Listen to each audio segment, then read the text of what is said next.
Hi everyone. Today has been a very busy day of getting things ready for the garden tour that is happening tonight. You know how last minute items just pop up and you want to have it as perfect as possible, but you know how it goes. You know, you have rain, and we had rain yesterday, so it just makes everything so wet and saturated and very muggy. So you know, having to work in stages to get everything done can be a challenge, but we're getting it done. So I wanted to take you around and just kind of let you know what some of the things that I do when we're getting ready for a garden tour. And I'm going to show you some of the tours that my grandson has done.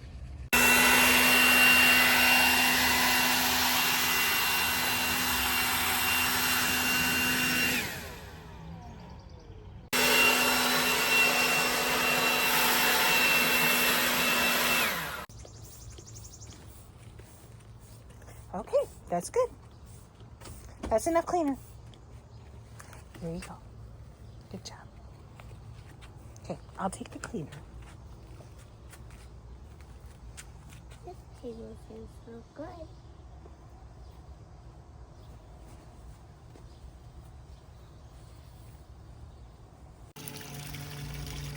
Some of the other projects that we worked on today that I did not film was really some of the stuff that just needed cleanup. This is a main area where our grandson plays, and he usually has toys everywhere. But in this case, we kind of stuffed them away a little bit, kind of by the greenhouse. So that way, when I have my garden tour tonight, it would be a little bit cleaner. He even is so cute, little man. He ended up getting all of the toys put in one of my big flower pots that I haven't put any dirt in yet, and he was having fun with that. And then he also took the blower and blew all of the debris and stuff off. So it was so cute. Still have lawn leaf bags that are kind of sprinkled throughout because I'm still working on getting those ones up to the front. We also yesterday, in preparation of the garden tour, we got the arbor finally up. We've been waiting on this for, I don't even want to say how long. I think I've had it probably a year. I got it free on Facebook Marketplace, and I was just so excited to get this placed here. I am going to be putting this wisteria here. It's going to be so wonderful. I can't wait to get that planted, which was on my to-do list before people get here. So I won't be able to film for long. I also painted our bench. It was red, and you know, I mean, it still looks like an eyesore, but at least it kind of matches the greenhouse a little bit better. I think it looks really good. I'll hit it with another coat, but yes, I am loving this little bench here.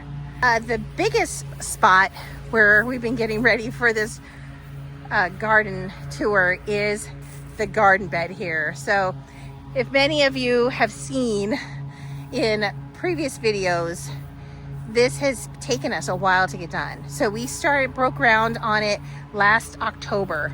That's when we started planting the Vanderwolf pine and the Mugo pine. We got those planted. I planted the scabiosas.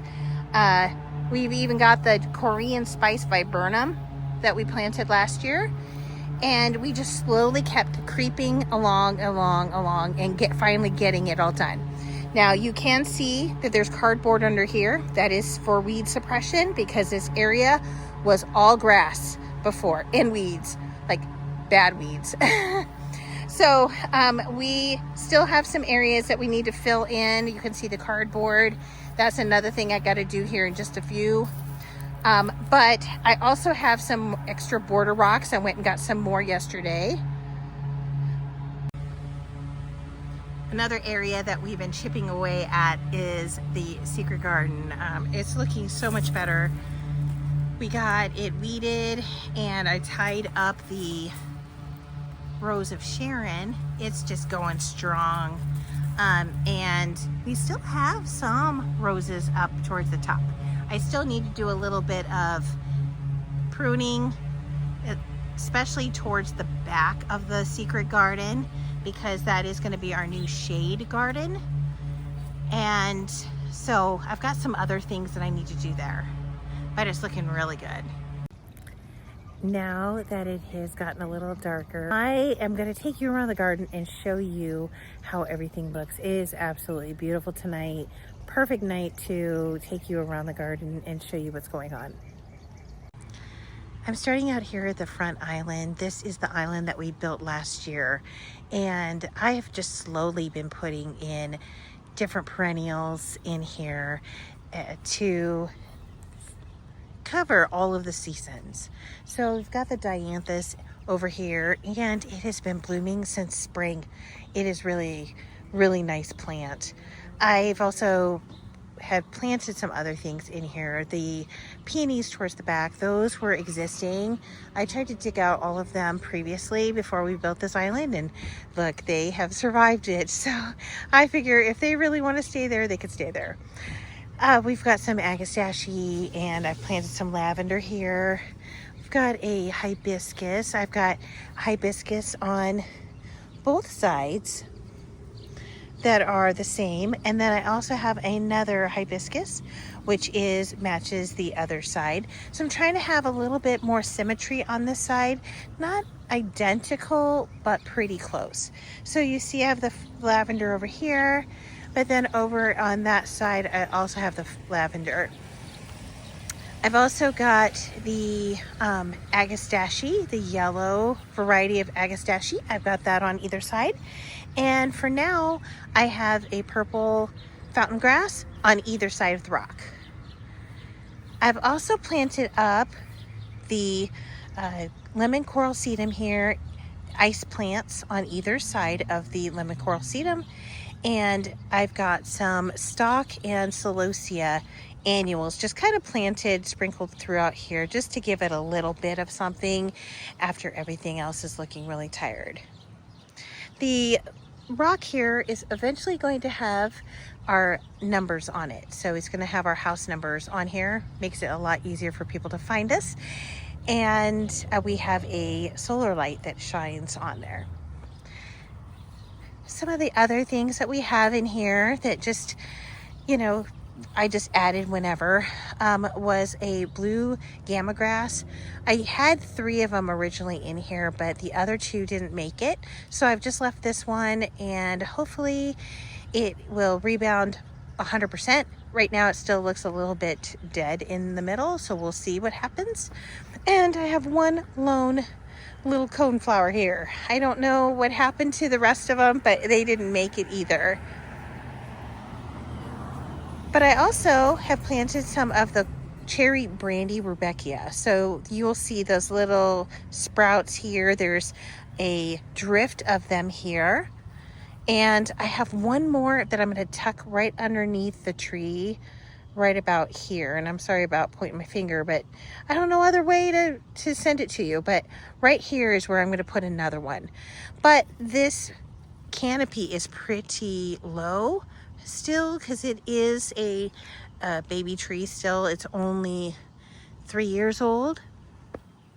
So, I've been limbing it up, but I don't want to limb it up too much yet. I've got some penstemon in here, and I do need to come back and cut the rest of the penstemon down, just because I don't want too much self-seeding in here, which it will do with the seed pods on there. So I'm going to be cutting those back.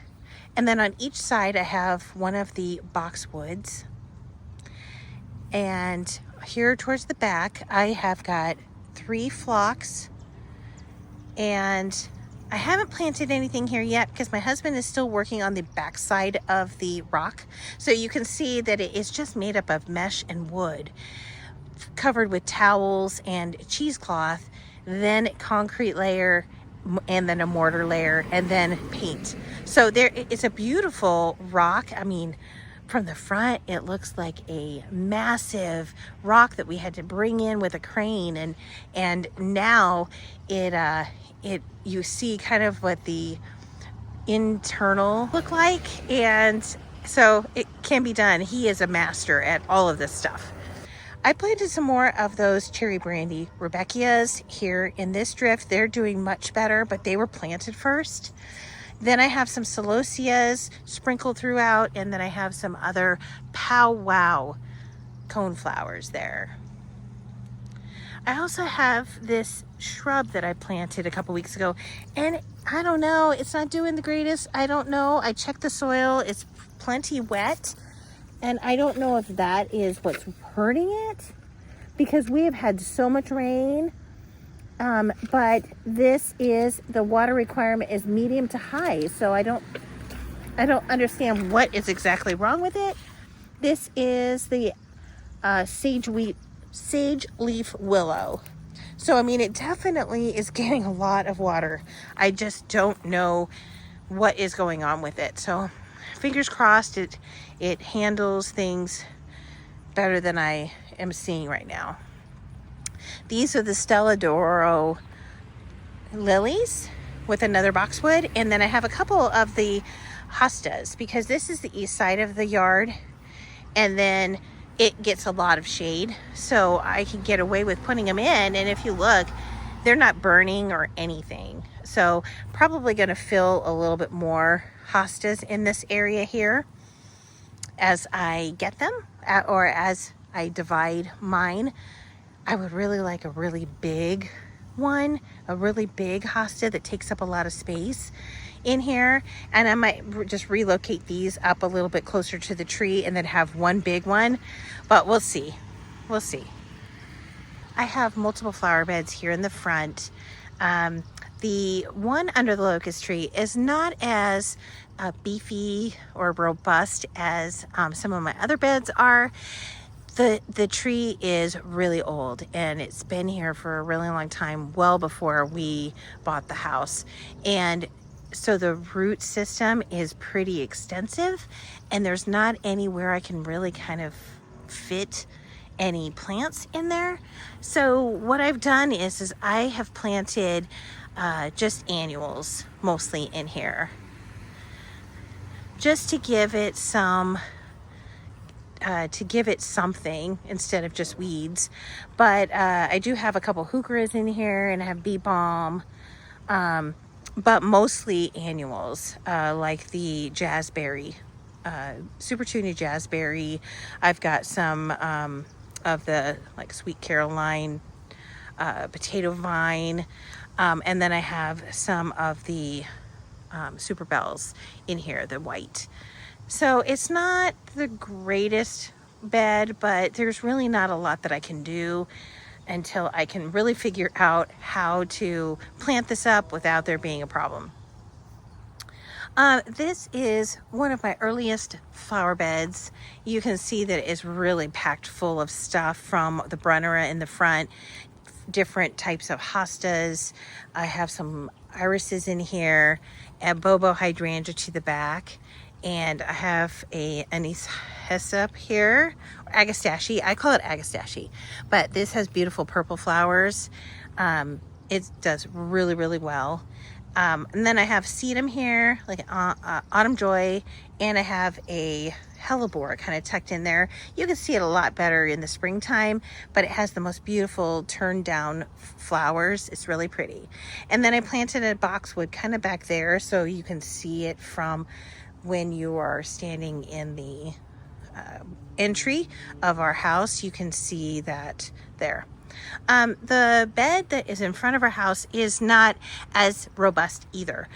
Reason why is because we're eventually going to be putting a some kind of pergola here, and the flowers that I have in here have been here for a while. But I definitely know that once we go to redo this whole thing is going to change. So I haven't really wanted to plant anything new in here. The one thing that is pretty exciting is that you see this pumpkin here growing. That volunteered itself. So my grandson is pretty excited that the pumpkin is growing all by itself. So he's really excited, because I had told him that we weren't going to have any pumpkins this year because the squash bug pressure was so bad last year that I did not want to deal with trying to vacuum and clean bugs off every day. I have some heucheras down kind of sprinkled throughout and some hostas. The hostas do really well, including in pots. So I have one in this pot here, and then I have a couple pots over on the patio of hostas, and they do really well here. You can plant hostas in a pot if you consider their zone. So if you have a zone 3, 3 through 8, for example, hostas are pretty cold tolerant. But if you have hostas that are in a zone 3 and you're in a zone 5, you'll be able to put them in a pot with no problem. And they'll overwinter. Like these overwinter in their pots, and they do wonderful. And I'll show you another example when we get back further. This is the East Garden. I started this in October of 2022 and just gradually started planting it up. There's cardboard all inside this to kind of help with the weed suppression. But the beautiful hydrangeas, these are going to turn pink. In fact, if you look, you can see a little bit of pink that's trying to peek through. We've also got the instant karma elderberry hiding my beautiful angel in there. And the lilies right now are just absolutely gorgeous. This butter color yellow, just beautiful. Oh, and then we've got the canary yellow ones that are getting ready all over. It's beautiful. I got these from a friend. And then we've got hibiscus. I have hibiscus kind of sprinkled throughout this whole garden. I have peonies and druvella. I have the, I forget which allium it is. Serendipity allium here. It's doing really well. I've got a little crab apple tree here. Oh, I have a Tough Stuff hydrangea here. This is the most growth I've seen on it since I got it a few years ago. I've got the Green Mountain boxwood there in the back. It stays more of like a cone. I do need to come in and kind of shave it a little bit, give it a little bit more life. But I love irises too, and so those ones are in here. Another hibiscus. I've got penstemon, brunnera, some of the black-eyed Susans, and I sprinkle coleus in pots kind of throughout the garden. And then another one of my hydrangeas. This is the Firelight hydrangea. It's looking really pretty, and it's also going to have those pink blooms.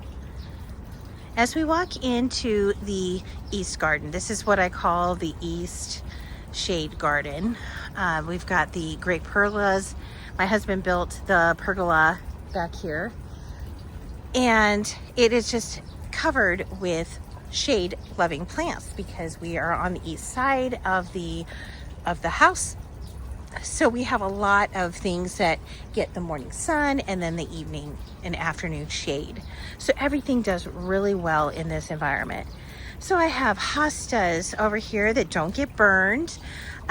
Coleus, we've got some heucheras in here. Another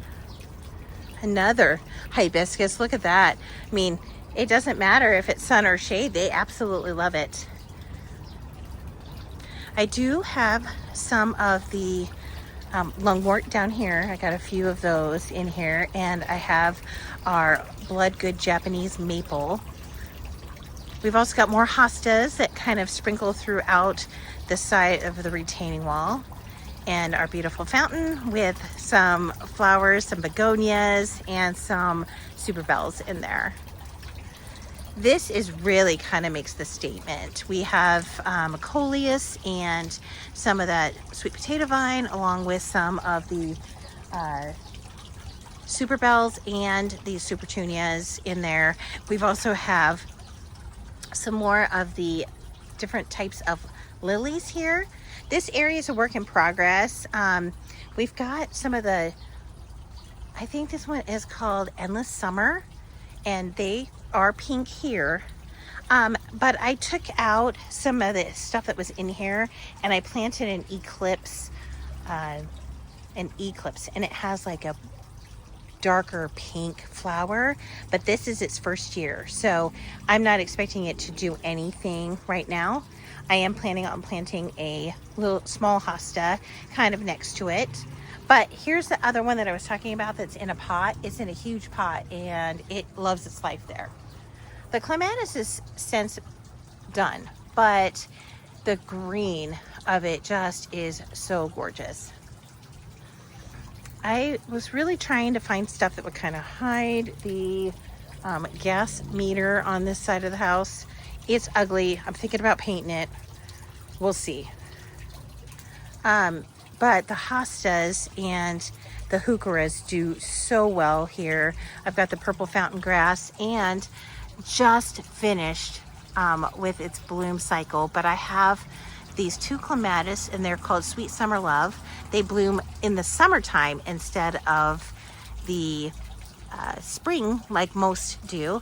And I think my trellises in the back of the secret garden have this still blooming, so I'll show you what those flowers look like here in just a few minutes. But everything is looking so nice. We've got our Bobo hydrangea.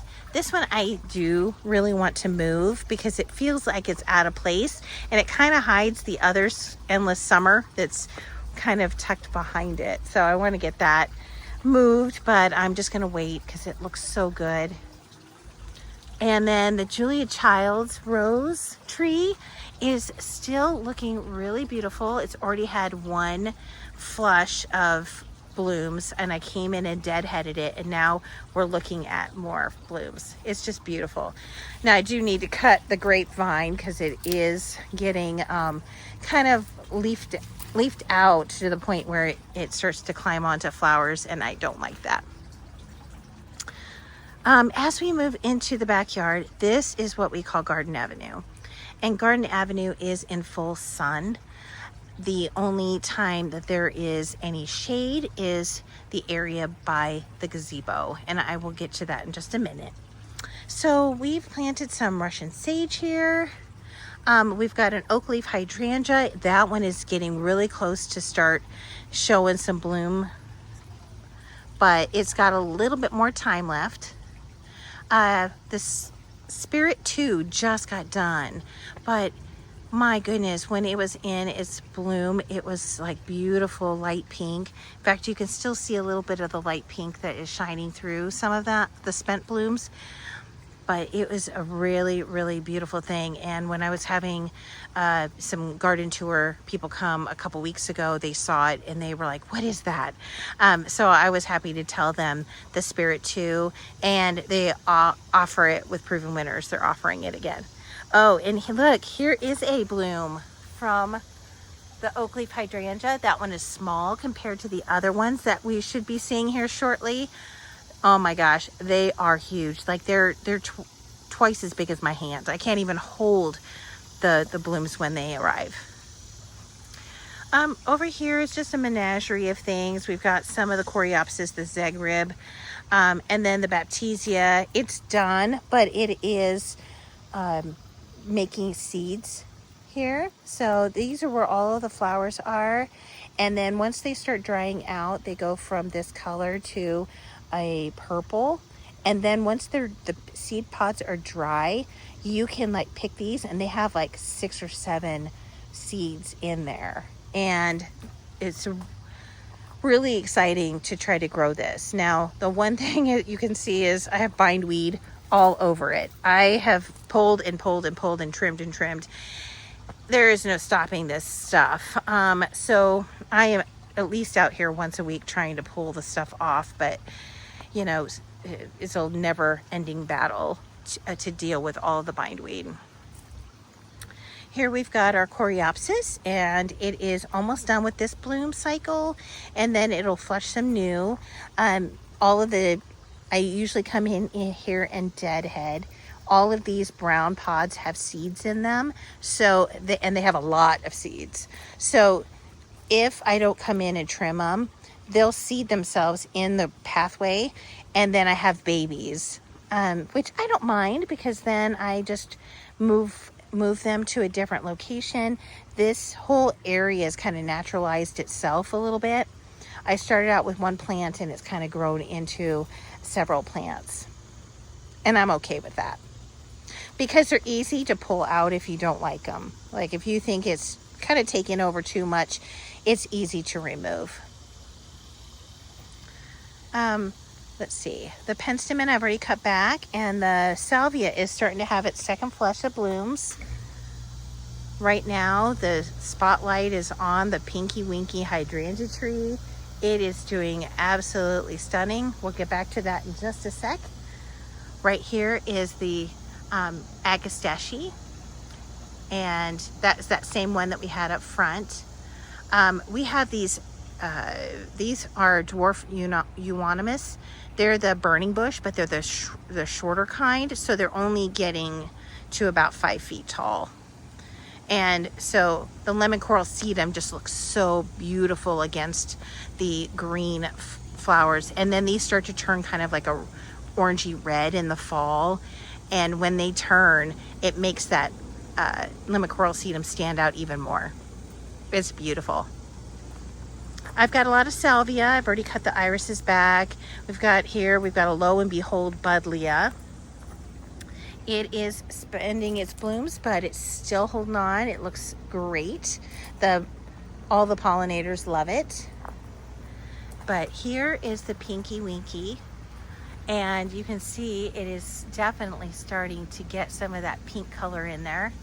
And the pollinators are all over it all day long. And I came in and trimmed this up really good. I always kind of give it a really good prune back in the spring when I see the swells of the nodes, and then it still comes out to this. I mean, it is insanely beautiful. And I'll just come back in the spring and just cut it all back down, and it'll reflush again. This is our little pollinator area. I've got a little bird bath out for the pollinators and small critters that like to get in here. I didn't get to plant the coreopsis, a different variety of coreopsis, before my garden tour. But you know, we're all working on things. I sat these down here. I wanted to take a look and see if that's really where I want to have them. And I just hadn't gotten a chance to plant them yet. So we'll get to that. You'll see some other things around here, like the Chinese asters. They have delicate pink flowers at the end of the season, like at the end of summer, and they're just absolutely beautiful. This is my North Pole Arbovita tree, and when I got it, it was not even a foot tall. It is now at least 6 feet tall, because the wall is like 5.5, and so it's well passing it, so it's pretty exciting. Then I just have some ornamental grasses in here. I have some Nepeta and some more in the pink salvias. This was the Stella d'Oro lily, but it is since done now. I've got the 9-bark. This is the Little Devil. And then here is the Limelight hydrangea. And this one is also getting very big and very beautiful. And it will have big white flowers on it here. They are starting over there on the right-hand side, but they'll really be standing out here pretty soon.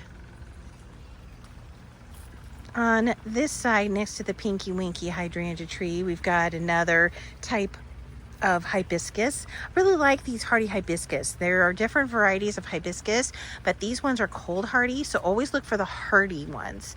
In fact, all of the hibiscus that I have is part of the Proven Winners Summerific series, so definitely check those out. They are just really great performers, and they're very beautiful hibiscus. I have the false spireas here, and they did have blooms. This is the first year that they've actually had blooms, and they are doing wonderful. I grew from seed some sage. I've got sage and lemon balm in both of these pots. Every year I change out and do something a little different. Last year I had some trees in here. They didn't work out as well in the pots. And I did put in water reservoirs in both of these containers, but we've got so much rain, we haven't really needed it. So I thought, okay, I'm just not gonna even worry about it. I have, but lemon balm is great for mosquito repellent, and which is really, really necessary right now because we've had so much rain. It has been incredible how many mosquitoes we've had. This is the way into our courtyard. These are Zephyrine Druin roses, and I have to cut them back quite often and tie them back a lot. But this is our pathway. These are thornless. So if my grandson comes out walking this way, he's not going to get caught by any of the thorns because there aren't any thorns on here, which is why I planted him here in the first place, because I wanted to make sure that he was going to be safe. If you look a little bit ahead, you can see that right next to our hummingbird feeders, we have a hummingbird feeder right there in the center of the courtyard, and I have cannas planted there. And off in the distance, you see that ceramic pot. I have got the Supertunia Vista jazzberries in there, and they are doing very well, very well. We've got the pond that my husband built, and we are going to be doing a pond expansion. I don't know if we'll do it this year, but it might be something that we do next year. One thing I want to show you though is we have the view. So when these are all shored up, I wanted a tree that would have some presence to be here in the center of the trellis here. And that was kind of really important to me. I wanted to find a tree that was going to be beautiful, and this ornamental peach tree is perfect. I have some more Nepeta down here, and then this is our leather leaf viburnum, and this was one of the oldest things I have in the garden. It is reblooming. I get some blooms early in the spring, and then I get another dose of flowers here in the summer. So it's really nice. I get a double bloom off of this leather leaf. This area is the area that I just built this spring. I put in the Supertunia Vista bubblegums, and I have some Wizard of Oz Veronica and the Drops of Jupiter oregano. And even though that the tag says that the Drops of Jupiter oregano likes full sun, it does not like full sun in my area. I have to put it in some kind of shaded, protected area because then it just shrivels up. So just keep that in mind. I am in zone 6A in eastern Nebraska, and we just were moved up from a 5B to a 6A last year. So just keep that in mind, that even our Nebraska heat they just can't handle it, even though they say full sun. I just added a fern under there, under the stand, just to kind of give it a little bit of height against our serviceberry tree. This is one of my favorite trees. And then we have some of the candy tuft.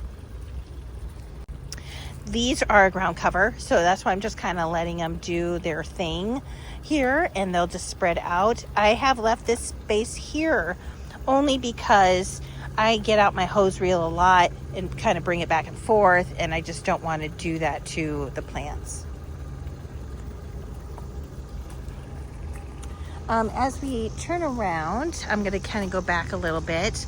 We've got our Weigela here. It was bloomed. It has these like fuchsia pink flowers, but we also have some of the Rise Up Days climbing roses re-blooming. So we've got a couple places where it's going to be re-blooming here pretty soon.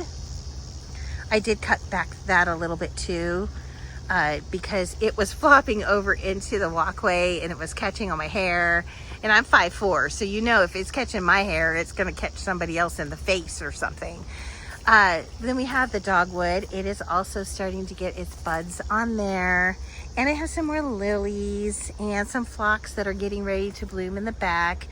The white ones, Veronica, or white candles, Veronica, are doing pretty well. They're almost to that point where I'm gonna have to shore them back. We built this hummingbird area about a month ago. I think it's been about a month now. And the hummingbirds absolutely love this area. Yeah, they're just tag teaming all of these feeders, and I'm having to fill them once a week. This big thing that you see here is the String Theory Insomnia, which is by Proven Winners. It has beautiful bluish purple. Hummingbird came over to drink, and here it hears me talking against his, so it's not liking me too much right now. But it has beautiful bluish purple flowers in the spring, and then it puts on this beautiful green growth for the rest of the season. And it even flops over into the pathway. I don't mind it so much. Everything else I'm a little bit like, I don't want things to really flop, and I'll put supports on. But this just is very, very soft and pillowy. So I don't feel like if somebody walks by it, they're gonna get hurt or anything. It's actually really nice flow.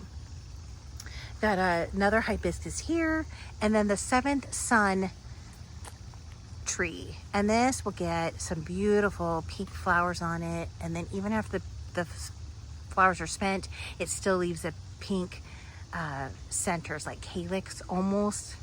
I don't even know what to call them, but they continue to be pink. So even after the blooms are gone, it still looks amazing. And I got this specimen very, very small too. It was only probably about a foot tall when I got it. And that was 4 years ago. I have more. I have some of the Echinacea or Black-Eyed Susans under here, underplanted. I've got another one of these asters, the Chinese aster. And then this is kind of like a native kind of section. We've got some hibiscus that are blooming. We've got this, the milkweed back here where our monarchs absolutely love it. We've got some of the tiger day lilies back there.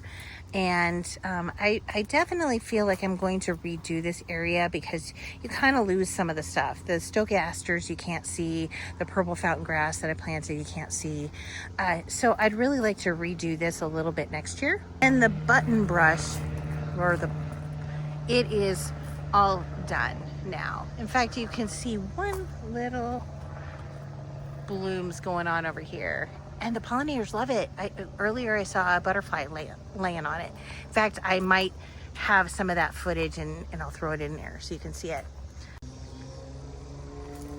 The Rose of Sharon is absolutely stunning. It is a pink chiffon Rose of Sharon by Proven Winners.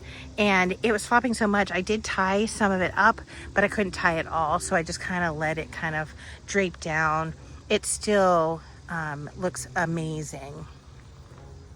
Here we've got another type of coneflower, and I don't know the name of it, but isn't it gorgeous? It's so pretty. Here's a limelight. Oh, here, look at the bottle brush now. Let me zoom in. Look at it. So they haven't gone to bed yet. They're just loving everything.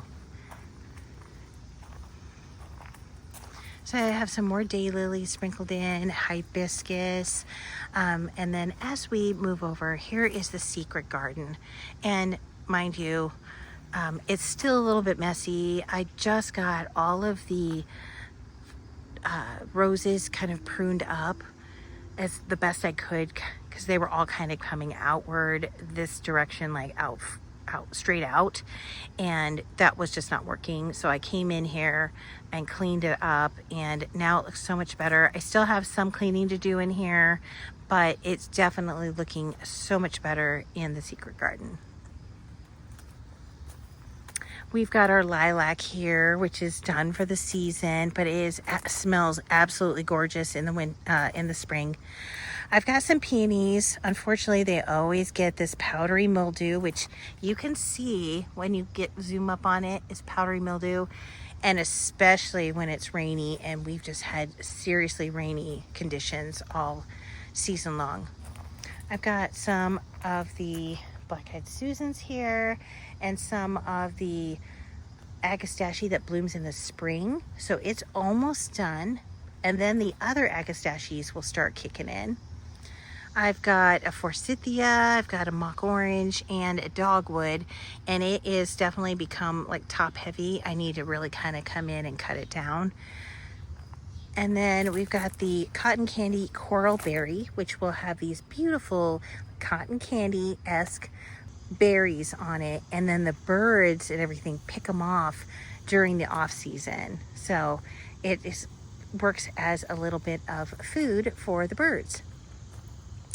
I also have another one of those agastaches right here, and I have some roses tucked in, some boscabels, which they're not blooming right this second, but they will be.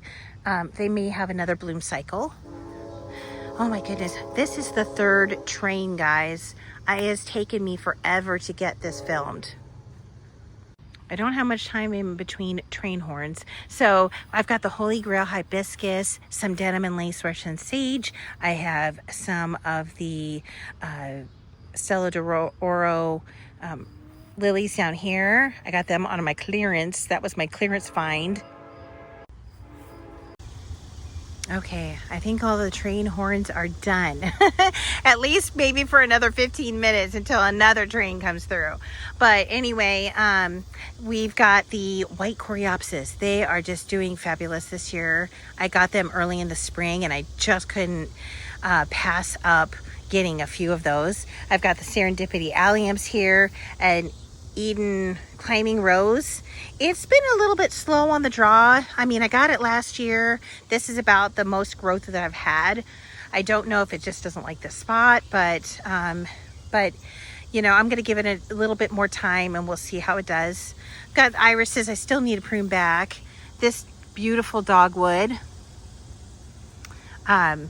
multi-trunk. I've got some more roses back in the back. Those are the Vanessa Bells, but they're done.